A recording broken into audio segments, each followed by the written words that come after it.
Hi everyone, good afternoon. Welcome back to the fourth of our TED Talk Saturday. Back again with the British Council with Jodel and iTELL team. Thank you very much for coming. There are some teachers from Vietnam. So good afternoon, good morning right now in the UK. Enjoy the fourth. Usually we have two speakers. This time we have three, two from the UK and one from Indonesia. So Joe is going to introduce the two speakers from the UK, and later I'm going to introduce the speaker from Indonesia. So I hand it over to Joe. Joe? Fantastic. Thank you ever so much, Pak Jati. Welcome everybody to the fourth Saturday Tech Talk. We're rushing through all these different webinars. It's amazing, and it's fantastic to have this collaboration between UK language teachers and Indonesian language teachers as well. It's fantastic. And talking of collaboration, that's what this Saturday Tech Talk is all about. And it's my absolute pleasure to be introducing Sabine Pichou and Rebecca Jones from Swavesey Village College in the UK, who are a perfect example of how a department can collaborate together, share resources, work with each other. And I was delighted when Sabine and Rebecca agreed to present for our Saturday Tech Talk, because I've seen them present before and they're absolutely wonderful. So we've got 20 minutes now.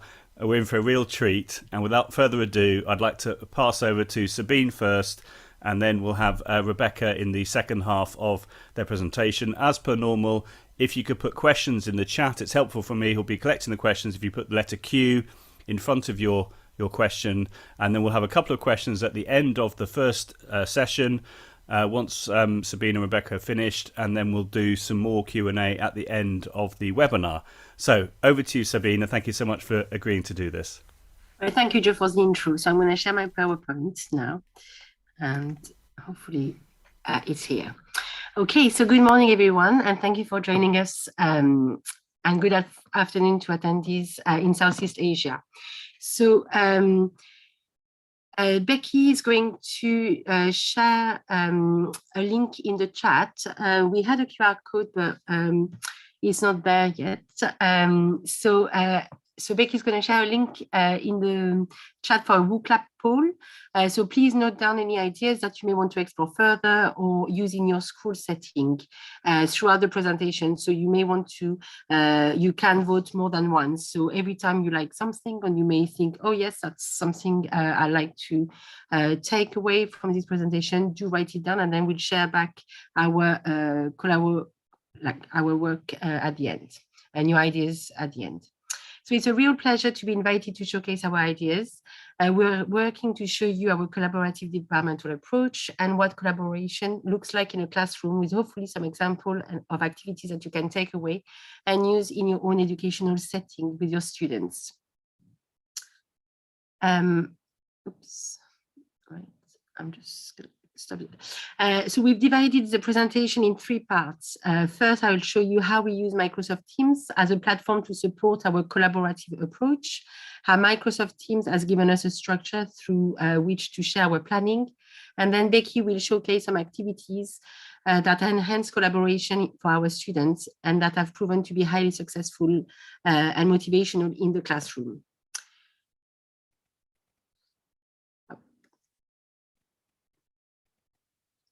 Right, I'm just need to move this. Yes. So first, let me share a bit more about our school context. We are a secondary school in Cambridgeshire in the UK, and we teach students age ranging from 11 to 16. We've also have strong links with our primary feeder schools, and we deliver our French curriculum there. We are a team of 8 teachers. We teach French, Spanish, and German. We have always worked quite collaboratively and shared resources, ideas, and planning and assessment. And some of us have been in the school for over 15 years, and we've got new members of staff, and we all incorporate new members of staff when they join in the team and share this collaborative ethos. We've been in Microsoft School for almost 6 years now. However, we haven't used it for so long. It's only been for the last 2 years as a consequence of the pandemic and remote learning that we've started to use the full potential of the Microsoft Teams, as well as enabling us to redesign our curriculum. So we are implementing Dr. Gianfranco Sconti's EPI pedagogy and strategy of chunking for the last 2 years. You may be familiar with this approach in your own sphere of teaching, and it's certainly proven to be very popular here amongst our teachers and learners. Right. So Microsoft Teams, as I said, has given us a collaborative platform through which to share our departmental vision, but also to be able to share our planning, resources, and a structure on which to organize it. We've divided our workload, and every member of the team is responsible for the planning of lessons. Okay, sorry. A homework and assessment for 1 year group. So Microsoft Teams allow co-ownership of class teams. So for example, the lead teacher of a year group co-owns all those class on Teams and can easily and efficiently distribute assignments, work and messages across a whole year group. The idea of sharing and distributing the planning of resources has greatly improved the quality of lessons for the students and has also reduced the workload for our staff and enhanced their mental well-being, especially during the pandemic, where the workload has increased, coupled with the redesign of our curriculum. For the staff teams, has also proven to be a fantastic platform through which to communicate and support each other, whether it's be sharing ideas in the files or through the chat, where there's lots of communication.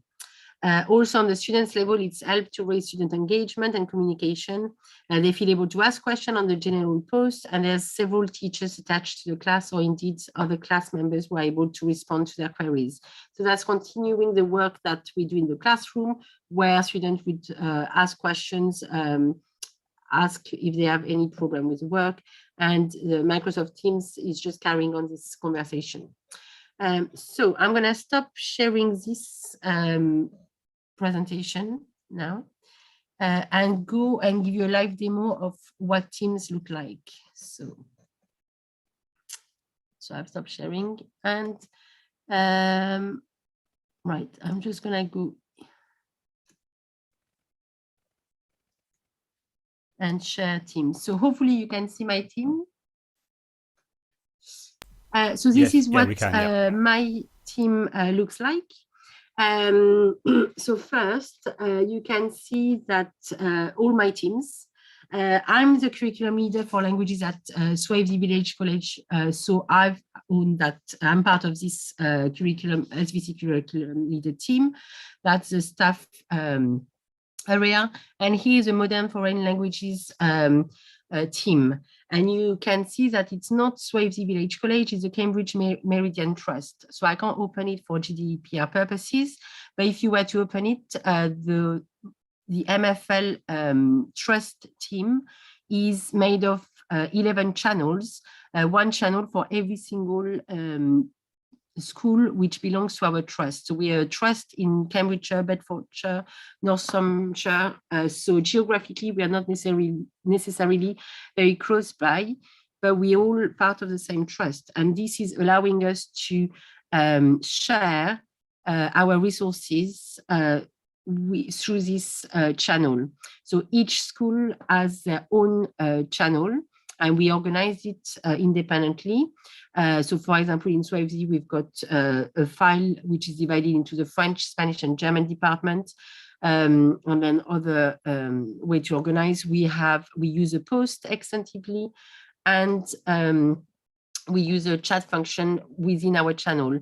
But we also have the same level of sharing within. We have a general post for all the trust, which enable us to not only share and collaborate with teachers within our school, but within our trust, which represent over 100 MFL teachers here. Then you can see all the teams which have all our Bitmojis on it, so you may think this is a bit frivolous.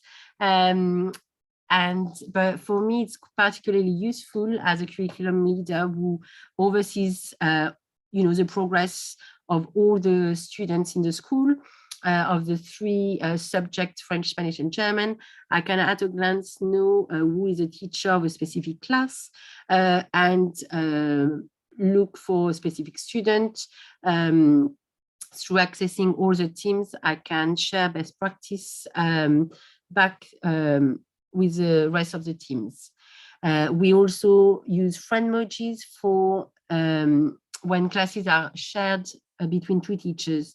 And again, this just sets the tones to our students on and reinforce our collaborative approach. They may have two teachers, but we have the same vision and expectations for them. So this is just a nice way as well to personalize the teams, and for students in remote learning, they found it, quite nice, and to, have our Bitmoji and connect with us with this. So the post feed on Teams, I've got this demo box here, which we've created for the purpose of the webinar, and you can see at the top, which I can't see because I've got my Zoom, post. So on the post, we would share competitions, we would share top tips, ideas with the rest of the department. And this is a great way to communicate and store things here. So we're using it as to avoid clogging emails as well. The chat function is particularly useful, and it was particularly useful, and we started to use it extensively in remote learning as a replacement of the natural conversation that you would have in a staff room, sharing ideas, CPDs, anything we see on Twitter, asking questions. And I think it has really helped a younger member of the team to ask questions, feel free to share ideas without the more formal way of sending an email. And then we've got our shared in the file, our shared PowerPoint, which is made of our favorite lessons. So I'm just opening it. I won't go through it in details.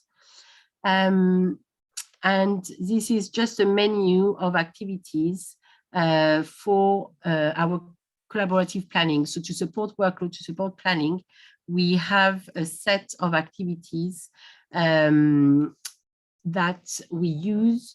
And whenever we start planning a sequence of lesson, we can go back and we use templates of activities that we like the most and that have been shared, on Twitter by other educators. Okay, so I will close this now, the PowerPoint. And finally, what we like about Teams is all the integrations. Team is a collaborative platform in essence. We've integrated Quizlet for vocabulary learning. We've integrated WooClap, which is a great tool which enable an audience response tool to interact with our students. We use Class Notebook, which is, since we've gone paperless in the classroom. So this is me done, and now over to Becky I'm gonna pause the share. Over to Becky to take over and share more specific collaboration in the classroom.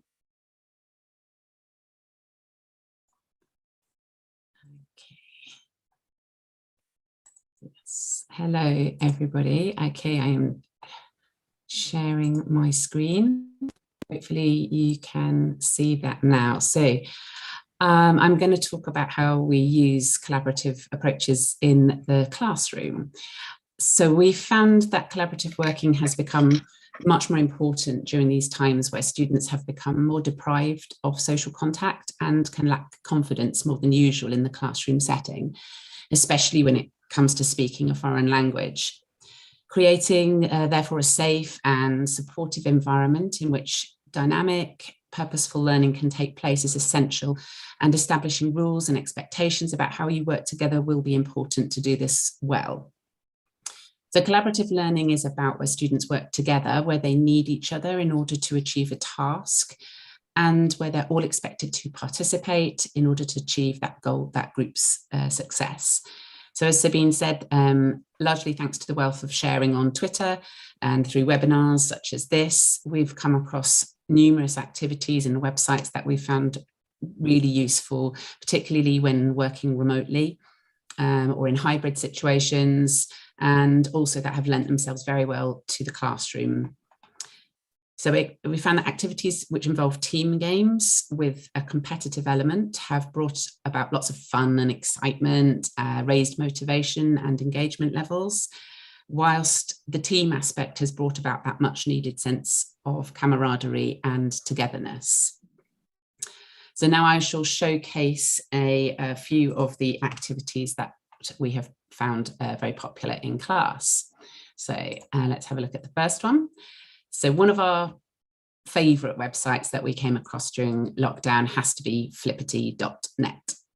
It's a free platform. You just need a Google account to be able to copy and adapt the templates, which then save automatically into your Google Sheets on your account. There is such a wealth of activities to use on Flippity, many of which lend themselves very well to collaborative learning. So this activity is called Manipulatives, which would have been done as a traditional card sort in class. And you can now do this live online and drag the elements around to fit into the boxes, as well as a teacher, you can change the background, put different structures on there. And this also works really nicely in a breakout room if you're doing remote learning. So as you can see, we've included some questions as well at the top that the group or pair would need to be ready to answer to explain their learning, as well as complete the task. So by allocating roles in line with the student's strengths, we remind them that it's important that everyone contributes in some way and is prepared to answer the questions at the end of the session when they feed back to the class as a whole. So in this instance, as you can see, the verbs need to be sorted into the correct tense grouping, and students would be encouraged to look for language patterns and to explain how to structure a particular tense. So moving out of that, and let's have a look at this one. Yes, there we go, board games. Classic board games. There's lots of websites such as Genially, Deck Toys, and others that we're less familiar with, where you can create board games. This one is from Flippity, which again, you can print out or play online. If you're playing online, the counters move around. You can change the images in the squares. There's two different card layers where you can generate questions through the cards, and there's a dice which you can roll, or of course you can print it out and play it traditionally in the classroom. So what we do is, working in a team of 3 or 4, we give one of the students a list of the questions and answers, which could be translations of key expressions or sentences. And another student keeps a note of the mistakes that are being made. And the remaining students play the game. Then they'll swap roles and play it again. So, and as you can see as before, there's a set of questions that they need to answer when they feed back to the class. And this makes for a very effective, low risk, collaborative revision activity. Let's move on to another game. Oh, this is another example of a board game on Genially with very beautiful graphics, same concept. And let's look at Blockbusters. So, another popular classic game, which I'm sure you may have played with your students. So again, the students are given the set of questions in advance and time. So in their groups, then they prepare their answers to the questions, for this purpose, spotting the error, and then they need to be able to explain their learning as well. And then obviously when it's time to play, you can click, make their pathways across, just double click to turn it into blue and block each other, and all the fun that comes with playing a game. Okay, now moving on to another Flippity activity. This is one of our favorites. This is the Flippity matching game. So again, it's a pairs memory game. We usually play this with English, an English sentence on one card and a French translation on the other, or of course, German or Spanish. And what's really brilliant about doing it live on through Flippity is that you can set the audio as well. And the accent's pretty good, to be fair, for a machine. So the example that I will show you, I did with two matching English sentences, but I adapted it to put one English sentence spoken in an English accent and the same sentence spoken in an American accent. So it's not just about training their memory with regard to the sentence, but also trying to tune in their ear to the different accents, which of course could be a discussion point for the group. And to add a twist to this game, I like to change the background and put an image up just for aesthetics, but also like to hide a message on that image, such as a fun fact or an expression. And I don't know if you can see hidden behind the cards, there's some sort of evidence of a sentence there hiding away. And again, that's one of the additional challenges which encourages another aspect of collaborative working, seeing which group can work out the hidden message first. So now this, in terms of making this even more collaborative, something which we've only recently started to think about is facilitating collaborative decision-making within the class in terms of creating the content. So by sharing the spreadsheet template with the class, the groups can decide the sentences that they want to practice. And it's really easy to set up and publish and get a link very quickly. And as a teacher, you still have the chance to hide the image in the background as well for that added element of surprise. So I'm going to drag over a template and show you what that looks like. Just give it a chance to refresh. And hopefully you will see it populate with some sentences. There we go. So this is the template that you would find on a Flippity, from the Flippity website, again, free. And so I've already populated this with sentences, but you could easily, very easily sort of say to the class, okay, imagine you've been to London and you've had a lovely trip, or maybe they have been. What did they, where did they visit? What did they do? And you can populate those sentences there with all of their ideas and simply copy it over, changing, as you can see at the top, the English audio to UK or US. And then you simply click underneath to get the link and fetch the link after having published it. And the students will then see the magic unfold in front of their eyes with the game that they have participated in creating. And again, they won't have been aware of the hidden message underneath. So click the numbers and then hopefully you'll be able to hear the sides. I watched the performers in Covent Garden. We took a photo of the London Eye. It was really breathtaking but a little expensive. Last year I spent a wonderful week in London. Okay, so that's an idea. And obviously when you find a pair, then the pairs disappear and start to reveal the message that is underneath. So I shall just move that away and this away and go back to the PowerPoint. There we go.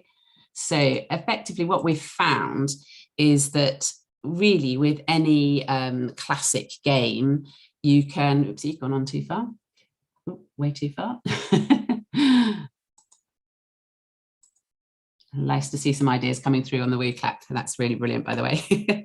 All right. So we found that with things like Cluedo, Battleships, Connect 4, Noughts and Crosses, essentially you can turn probably any classic team game into a collaborative working exercise by introducing effective questioning that extends the learning, along with the distribution of roles and responsibilities within the group to ensure that the students work together. And we've certainly found that the more students have positive experiences of working in groups, they're more comfortable they seem to become with participation and risk-taking academically. They are certainly building better relationships again, they're more engaged, and not just in their learning, but in the process of learning, and as well, of course, as maintaining that excitement that comes with a game. And you can play all of these activities live in the classroom, online, remote learning sessions, hybrid sessions, bringing that class together no matter the circumstances. And without fail, these students ask time and time again, can we play, can we play? So on that note, I shall hand over to Sabine to take up the speaking. Okay, thank you, Becky. So if you want to move to the next slide. Yes. So thank you, Becky. So those are the websites that we've mentioned, and we're not going to go any more in details because it's nearly time for us to finish. But we would really want you to explore those websites further. They are our favorite, and they really do promote collaboration in the classroom and are fantastic. Free, some of them are free tools for education that we've used a lot for the last 2 years. So if we move to the WOOC Lab, I know some of you have contributed, so that's fantastic. So it's great to see that FliPT is popular in our poll, and that's definitely something that we absolutely love. There's so many free templates that you can use and to create tasks for in-person, remote, hybrid learning, how to make student engagement and support. Obviously, collaboration does promote students' engagement and give them the support. Teamwork, yes, hidden message, it's Becky's magic. Okay, so thank you for contributing. Do continue to populate the WOOC Lab and share maybe something that you want to continue to take from today's session. Thank you. So thank you. Wow, that was absolutely amazing. Thank you ever so much, Rebecca and Sabine. Superb. So we've got a question for you, if that's okay. We've also got lots of comments about how inspiring, amazing, I'm just reading them now, that the presentation has been. So thank you so much for putting in so much in a short period of time. Mm-hmm. So we've got a great question, quite an open-ended question from Winder, which is, I used Teams a lot a few months ago, but I rarely use it at this moment, as I know Teams now has developed new features that I'm not familiar with, though I was a Microsoft Interactive expert back then. What is the most frequently used feature of Microsoft other than Teams that you use in your department? That's a great question. So within Teams, another feature that Microsoft has that's not to do with Teams. Okay. Well, I think with the PowerPoints, we've found that the Microsoft PowerPoint is much more dynamic now, and the fact that you can get your add-ins such as the WOOC Lab, where you can see things happening live on the screen, brings a lot of magic to the classroom. Fantastic. What about Immersive Reader? Are you using that at all? Well, I haven't used it, so I've been watching loads of presentation on Immersive Reader, and I need to definitely explore it further, especially with Class Note book, which has the feature. So that's definitely something. The dictation tool. Yeah, the dictation. I think the dictate tool has been brilliant. So I was using it to prepare the presentation. So for example, we rehearsed with Becky and we recorded it, and then I just played my phone onto a Word document, and it typed up our presentation, and then we just and I use that in the classroom as well with the students if they're giving answers, and I'll create the text box and they'll speak as long as they're close enough to the microphone. It will pick up what they're saying as well, which is quite fun for them. Excellent. Yeah, I love the dictate feature. That's amazing. Well, thank you so much again. We'll have you back for the Q&A at the end, but thank you so much for your amazing presentation. And I can see in the chat, it's given people lots of ideas around how they can use the ideas you've shared in their own classrooms. So that's brilliant. Thank you so much. Excellent. Thank you for the opportunity. Okay. Thank you. Thank you for having You're us. welcome. Right, I'm now going to pass back to Pagjati to introduce our next speaker. Okay, thank you so much, Joe. Thank you for the very inspiring talk in a very short time. So we learned a lot of collaboration tools about the FliPT that's not really popular around here. It's in low bandwidth and good for collaborative classroom activities. Our next speaker is going to be Pak Agus. Pak Agus De Priyatno is a teaching staff at the English Diploma program from vocational school from Universitas 11 Maret. He is also expert in call in the past, and his research include multimodality, discourse analysis, and Pak Agus actually is one of the iTELL founders, and now is a proud member of iTELL. He is also very active in the Masyarakat Linguistik Indonesia, OMLI, and also Association of Semantic Functional Linguistics in Indonesia, or ASFLI. And the Teachers of English as a Foreign Language in Indonesia, also active in TEFLIN. Without further ado, Pak Agus, the floor is yours, Pak. You've got around 20 minutes. Thank you. All right. Thank you, Pak Jati. Thank you, Joe. And thank you for the inspiring presentations, Becky, and also, yeah. All right. So today, probably I don't need 20 minutes to share my very light topics. It's about the again some activities for our students to collaborate online. So let me just start sharing my screen here. Here we go. Oops. Here we go.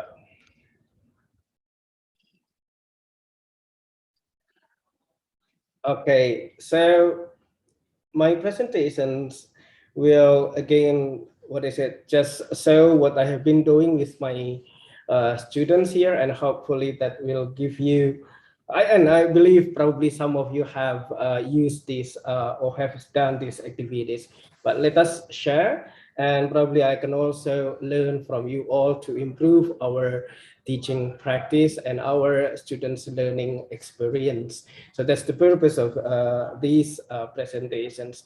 And this afternoon, or this morning, or this evening from different parts of the world, we are sharing again not so many tools as what Becky just shared earlier, but I believe some of us are have been familiar with this.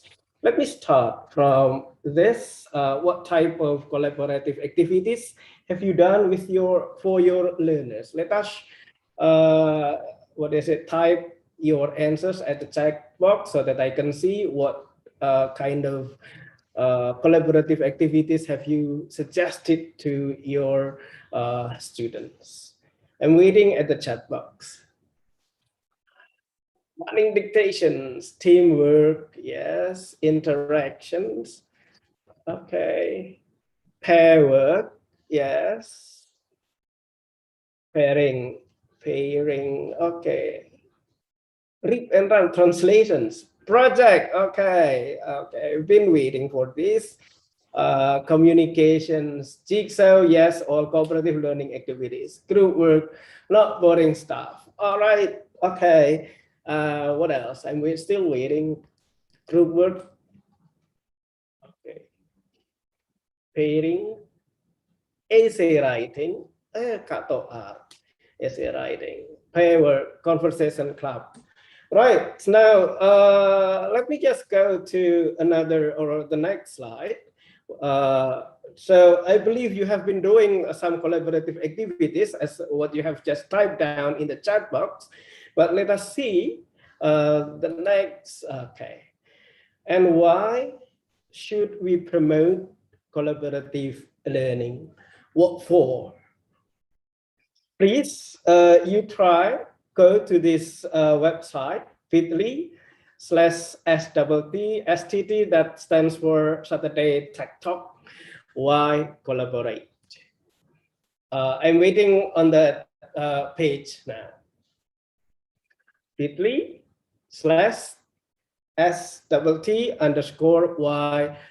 collaborate. Now I'm working on that one, and let me just share that screen so that everybody can see.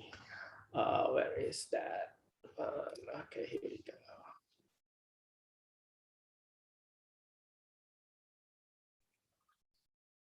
What you need to do, probably, okay. So thank you for typing that on the chat box. Thank you very much.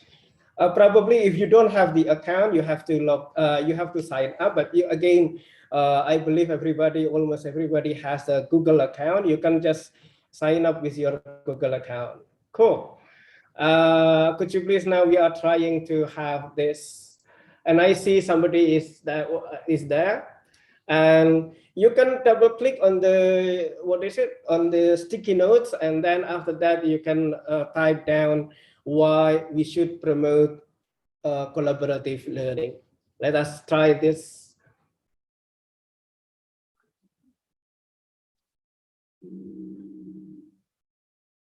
Okay, here we go.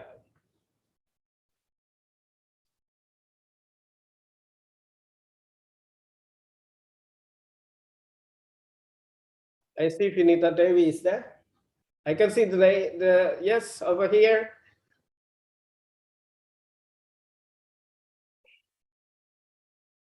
Now we have Toa. We have somebody else over there.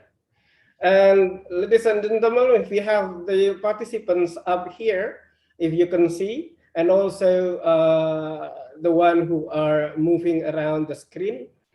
And again, as probably you can just double click here, and you can just type down your message like this. Okay, please try.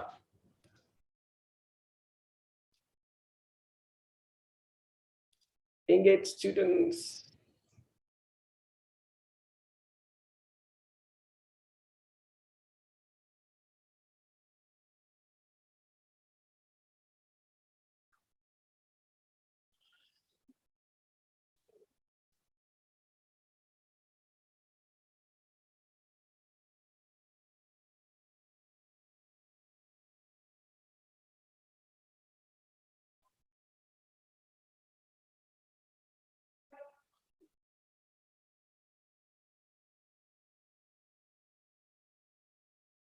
Okay, I can see somebody is typing.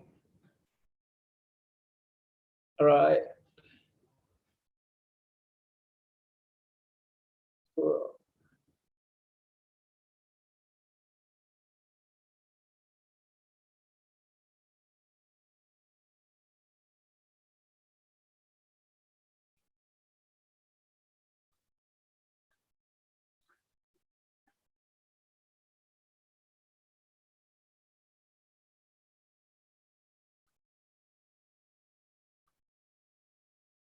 Okay, I think you get the message of using this app.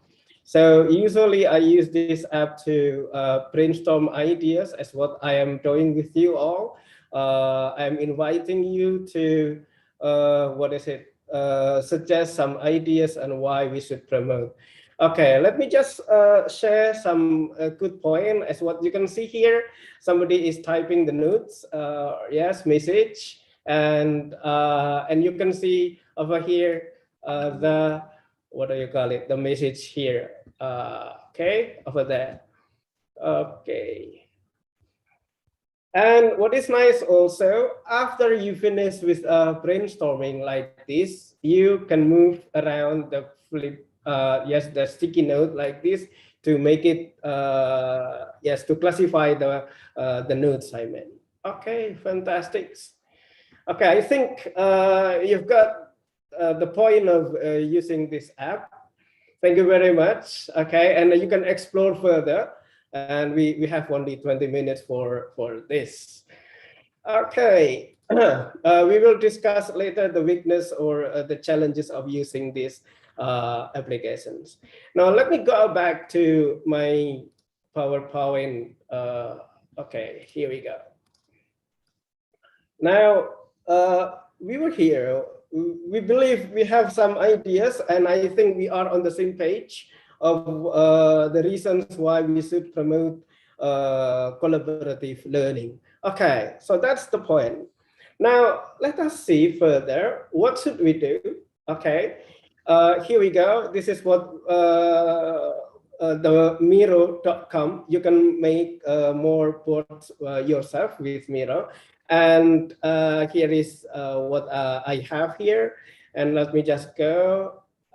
This is another alternative to do the brainstorming or mind mapping. And I believe everybody or almost everybody in this room is familiar with MindMeister. So once again, this is what is it, substitution. I mean, if you don't like, what do you call it, Miro.com, you can use MindMeister, and you can use some other tools to brainstorm with your students from different parts of areas. Okay, so these two tools, once again, are good for brainstorming. Now, again, and this is what is it? One of the mind map we developed using MindMeister. At that time, we made a discussion about the COVID-19, and I let my students, what is it, develop the ideas and this. And I just, at that time, I just write COVID-19 and everybody comes with ideas. And then later you can use, they can classify the ideas like this. Okay, hopefully you can try this later. Okay, cool. Now, let us try another simple one. Dan saya yakin, and I believe you also have been familiar with this. Now let us go to STT_trial1. Okay, and now let me share my screen for that. If you do not need to log in, because I have shared this document to everybody with the link, and so that everybody can see the ideas. Now, I think actually this is the idea, and sorry, we are using a webinar add-on, so we cannot have this. Where is this one? Now have a look. This is a work of my students. This is semester 1 of a university student, and if you are here, please try to make a peer editing. I use usually this Google document. I invite students to edit or to make a peer review for their friends' work. I believe you know this app very easily, and students are more, are happier when they have suggestions from their peers other than from the students. Okay, and before I check the work by myself and give feedback, I usually have my students check their friends so that they can also learn from others. So here we go. The weakness of not inviting them personally is that we cannot see who actually made the editing, because we have anonymous here. But I believe you know how to share Google document with your students. Okay, let me go back now to my PowerPoint. Okay, where is that? Now, here we go. That one, that's the trial. Sorry for speeding up. Now, this is, I believe, we have to keep in mind, when we are bringing project to our students, when we are letting them work together with friends. The project should be agile. That stands for 5 ideas here. The first one is achievable. So the project or the assignment should be appropriate, should match the level of proficiency of the students. And I believe you know this very well. Number 2, the G here should be goal-oriented. What I mean with goal-oriented, we should have the learning objective when we design project for our students to work together. Learning objective and also the goal of the project. The goal should be real and reasonable to work on the project.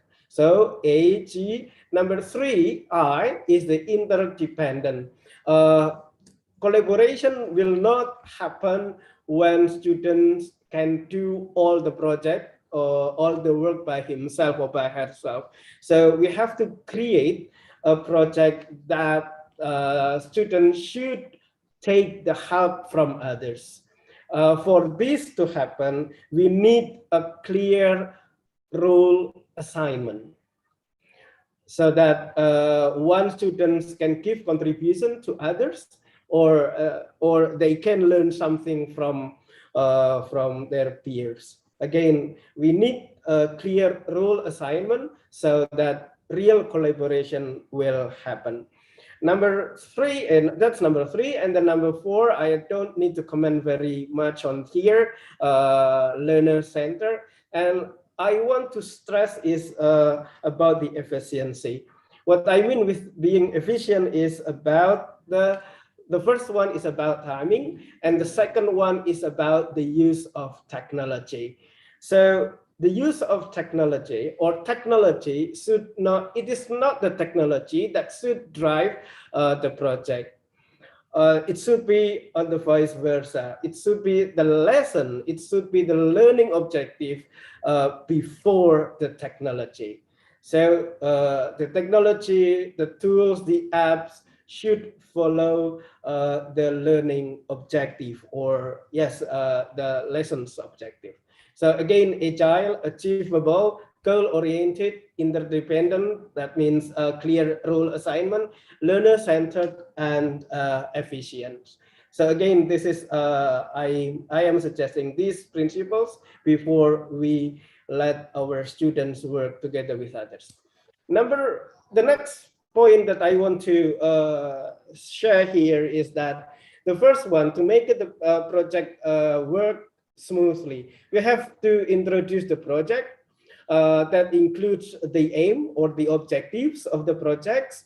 And then after that, we assign the roles. So one student or two students may have the same, the same assignment, the same job, but there should be some other students that have different roles in that group or in that projects. Okay, and then guide the process. By guiding the process here, I mean that we should give the task very clearly, because online collaborative learning may bring our students to the wrong directions if we do not guide the steps by steps. So again,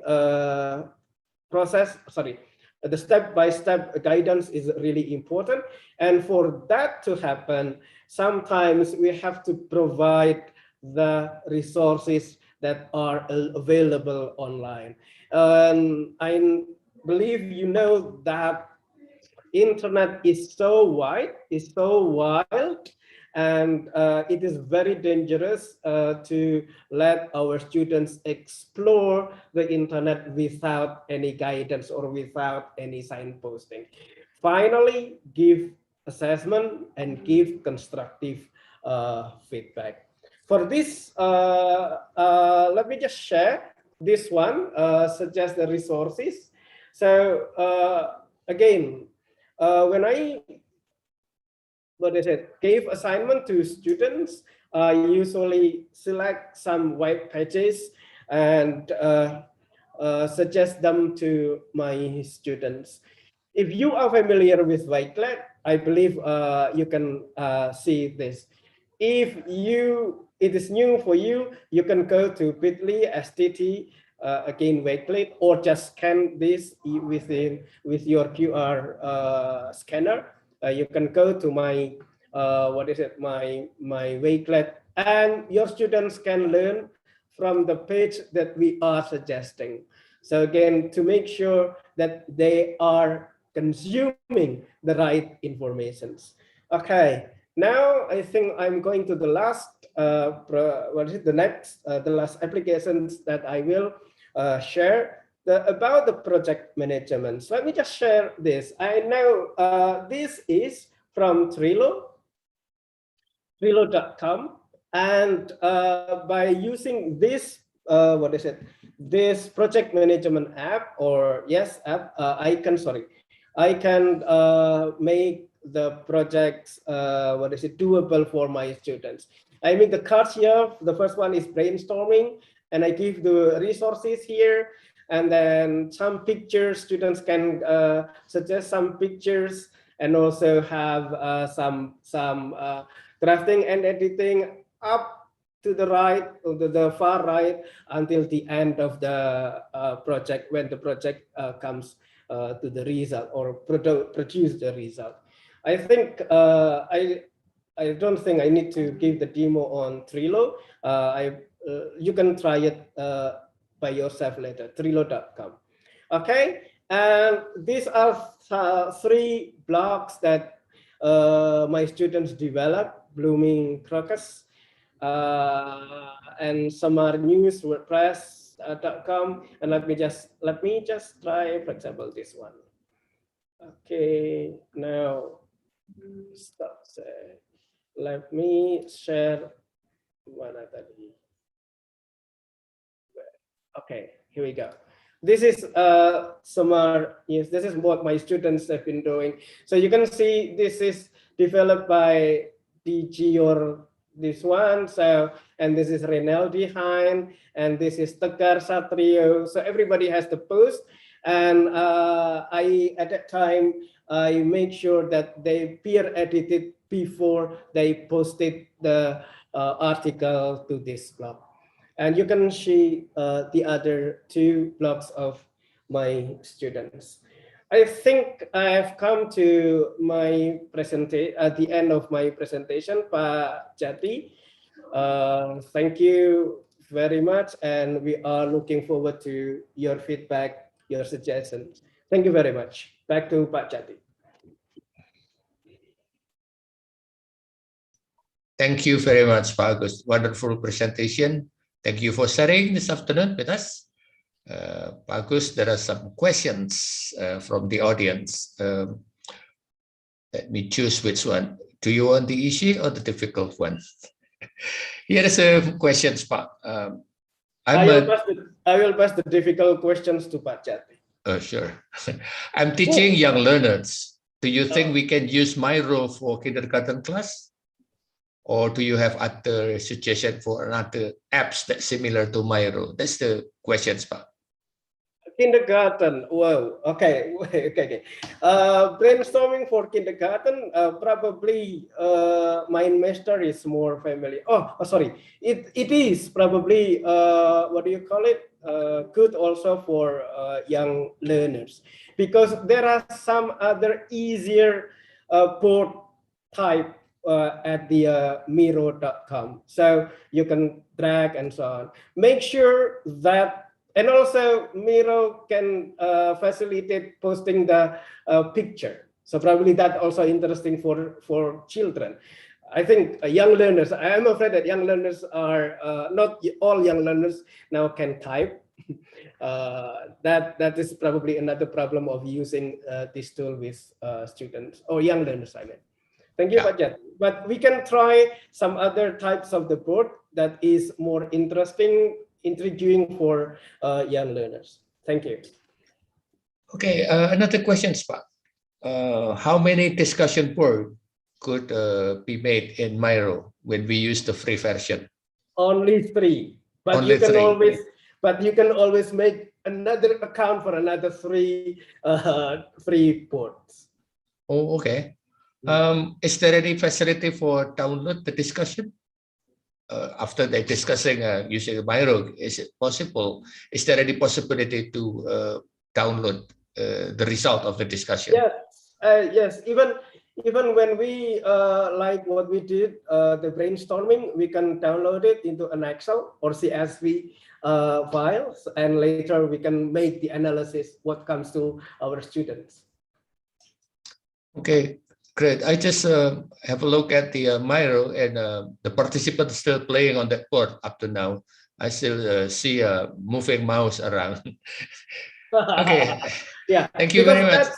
Probably that's the first time for us to use the what is it, the Miro, and we like to explore more. Yes. the mouse are moving here and there. And I believe after that, you are familiar with Miro, and then you can work on the project directly. Yeah, this is another question from Yunia Budiarti, which is good idea, sir. We can use many apps for collaboration activity focus only using one apps or switch to use or app recruited from one to another. Okay, once again, the point is that it's not the app. It's the learning objective, which is much more important. If you can reach the learning goals with one app, then let us use one app. Yeah, good. Usually I use one apps. If the students get bored and they want, I always ask, do you need to play with another apps? Yeah. And if they say yes, then I'll provide with other apps. Yeah, I agree with you. But we also have to be careful because some students probably are low computer literacy skills. So then probably they will be confused if we offer them another app to do the same thing. Okay, thank you, Agus. I'll invite Joe, Rebecca, and also Sabine to join us for the final Q&A. If there are some, I saw some in the chat box, in the Q&A box. And all. Fantastic. Yeah, so we've got a couple more questions to have a look at. That was that last question was fantastic, absolutely brilliant. So could we do a more general question? How would you group the students to make students collaborate effectively? So how would you ask the students to work out their own groups, or would you use some sort of tool to randomly select them? How would you sort out groups for collaboration? Shall I hand over to Rebecca for that to start off with? Something that I found really effective. So we use the Mint seating plan arrangement on through our school, and we very much believe in constructing the groups so that you have maybe a stronger student with a weaker student, but it's also very much about knowing your students and your personalities. So you don't want a student who's going to intimidate another student. So it's about making sure that they are supportive of one another, and splitting up distractions, and those groups will probably evolve and change over the course of the term and the year as you get to know them better and they feel more confident. Fantastic, that's lovely. Sabine, what are your thoughts? Yeah, I think it's also once you've established this, a safe classroom environment where I think any student is quite happy to work with anyone, because they know that they are working within a safe environment, that their ideas or their work is valid and everyone is supportive around. So it's really important to build those relationships and establish strong relationship within the classroom. And then I found that students don't necessarily ask to work with their friends, or they know that we create a group and they trust us to give them and assign them their group work. And there's no more discussion about, oh, can I work with so and so? That's lovely. Thank you. Brilliant answers. Agus, what are your thoughts on this? Okay, so again, students' motivation is always a problem here. And that's why when I anticipate this with a very clear job assignment, that's the first one, and very clear assessment rubric. So I give the assessment rubric at the beginning or before they start the project. So you will be doing this, and you will you are successful when you have reached this and this and this. So we give them the the indications of reaching the objectives. That's the first one. Number two, when we are on Trello, then we can assign them the names and let them update all the steps at Trello. When somebody is not active in Trello, and then we have to be you have to be aware. Probably we need to call them. We need to remind them. Hey, you have not updated on Trello. So what have been doing? Probably you need help. You need help. You can contact me or you contact your friends. That's what I did, Joe and Pak Jati. I just wanted to pick up as well on your on the question we had earlier around with kindergarten children using a tool like Miro. I mean, there are if you're working in a Microsoft environment, you know, there's Class Notebook. You've got the collaboration space in Class Notebook, which is you know, sort of a self-contained ecosystem, as it were. And then in a Google environment, you've got Jamboard. You've then got other tools such as Nearpod or Padlet, or a new tool which I've shared in the chat called digipad.app. Digipad.app. And if you go to the bottom right of the screen, there's a square made up of 9 little squares, and if you click on that, you can see lots of other tools which are all free, which you can use. It's a French developer that's created this, and there's one called DigiScreen as part of that, which looks very similar to sort of Classroom Screen or Miro. So I would definitely have a look at digipad.app as another set of tools which promote collaboration. Thank you. So Finita has more experiences in working with young children. Yeah, and Finn has already put that the Digipad apps and also Digitail in the chat box. Yeah, thank you, Finn. Fantastic. Yeah, thank you very much. It's been very nice collaboration. Thank you very much once again, Rebecca and Sabine, for joining us, and Jodel.